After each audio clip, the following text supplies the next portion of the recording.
Hello, my name is Regina Trailweaver, clinical social worker and yoga student and teacher. And I wanted to talk today about the social skills of yoga.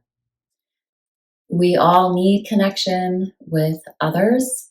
We need family, even if we have to create that family ourselves. We need loved ones. We need friends. We need social supports. And yet, so many of us are walking through life feeling lonely, feeling insecure, wondering if other people like us or not, wondering what we have to do to make them like us. And the social skills of yoga offer a solution for all of that. BKS Iyengar translates Yoga Sutra 133 as be friendly to those who are kind, be happy for those who are virtuous or noble, be compassionate towards those who are unfortunate, and do not engage with those whose actions oppose your values. So this sutra appears in a list, and in fact is at the very top of the list of solutions to the problem of mental, emotional, and physical imbalances that manifest as what really looks like features of the fight or flight response as well as the freeze response. So distress, depression, anxiety, worry, restlessness, and loss of hope. Very much like the giving up posture of the freeze, the lax muscle tone, and even the Yoga Sutra itself addresses unsteady breathing and inability to hold a posture with steadiness. So lack of steadiness in both posture and in breathing. And we know how much of an impact that has on the nervous system, that when the nervous system is in a vigilant state, detecting threat, detecting a lack of welcome, detecting a high state of warning, that the breath becomes shallow, the heart rate speeds up, and all of those things. I'm not going to go into that. Just know that the Yoga Sutras describe these mental, physical, and emotional imbalances and the symptoms of these imbalances, and they look a lot like the features of what we see when someone is in a stress response and trying to avoid basically being eaten for lunch, right? If we go way back to the primitive brain. And it's in that brain stem that we have the regulation of the diaphragm of the breath, where we have the regulation of the heart rate.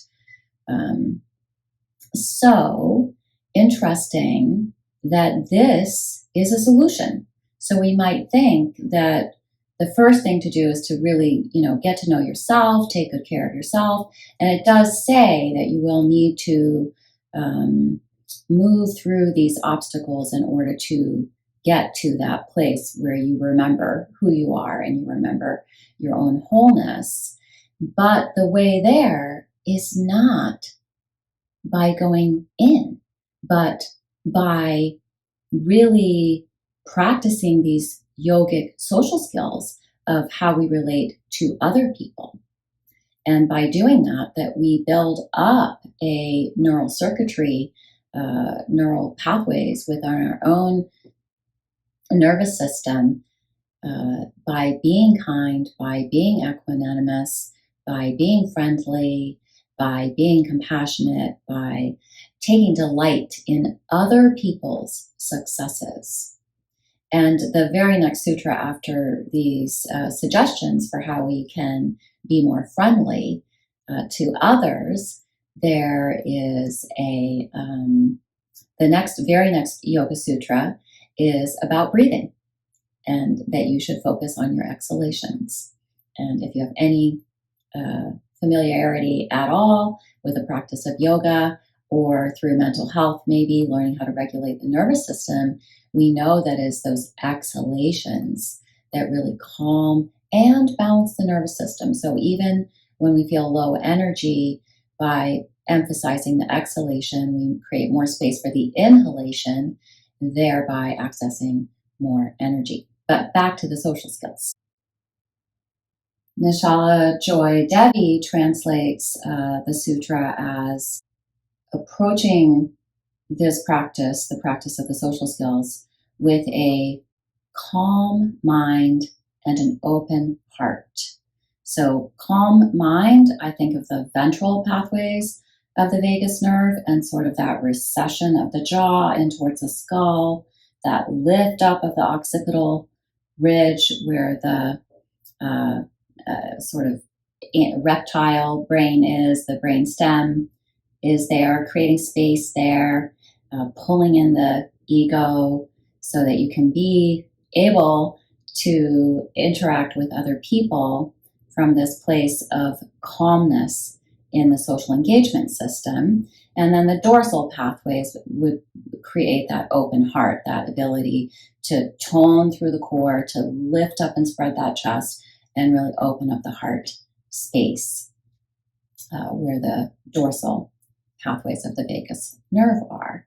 So again, always just love the fact that yoga thousands and thousands of years ago already had this understanding of the nervous system, the real sort of inner workings, the inner mysteries of the nervous system that we are just now discovering today.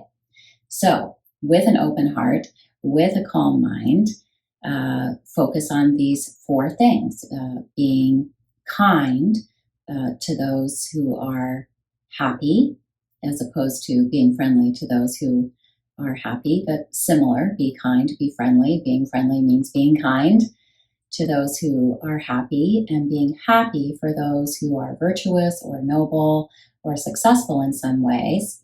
And oftentimes if we feel insecure, we feel jealous or envious of people rather than being happy for them. So it's a great practice to be happy for other people's happiness, for the good that other people are doing in the world. And then to be compassionate towards those who are suffering, or as BKS Iyengar says, towards those who are unfortunate. And so if someone is suffering or they are unfortunate, we're not bringing any judgment or criticism towards them, not at all. They are simply in unfortunate circumstances. And then to not engage, to be equanimous towards those whose actions oppose our values. And another translation is that consciousness settles as the yogin focuses on these qualities of friendliness, kindness, equanimity, and delight in the success and nobility of others. So I'd like to bring all these different translations together and see that, yes, consciousness will settle as the social engagement system feels a sense of welcome rather than mourning, as the dorsal pathways are able to be toned, open, and yet relaxed. Always finding that balance, right? Because we're going back to the problem, which is the imbalances, and especially the imbalance that fight or flight or freeze will bring to the nervous system. So especially when we are going through stressful events, traumatic events, the sort of collective trauma that I've been experiencing and talking about lately with climate change, with racial inequity, with economic injustice, these are traumas for all of us. We are all experiencing this. And all the more we need to connect with each other and support one another and really be there for each other. And then later in the sutras in chapter 3, where the superpowers or the magic tricks of the yogin are discussed, one of them is this ability to actually imbue these energies of delight, of equanimity, of friendliness, of kindness, of compassion that we want to practice cultivating these qualities within ourselves and practice the skills, the social skills of interacting with other people from this place of equanimity. And it does eventually go back towards the self. That's always the interplay between the individual self and the universal self. And part of the universal self is everybody else, basically, right? So my individual self, and then in the universal self, I am contained, and all the other selves are contained. So it's really important how we engage with others, and that we can have these superpowers, and that we can make the world a better place by simply being friendly, being compassionate, taking delight in the success of others, and being non-reactive when someone is behaving badly.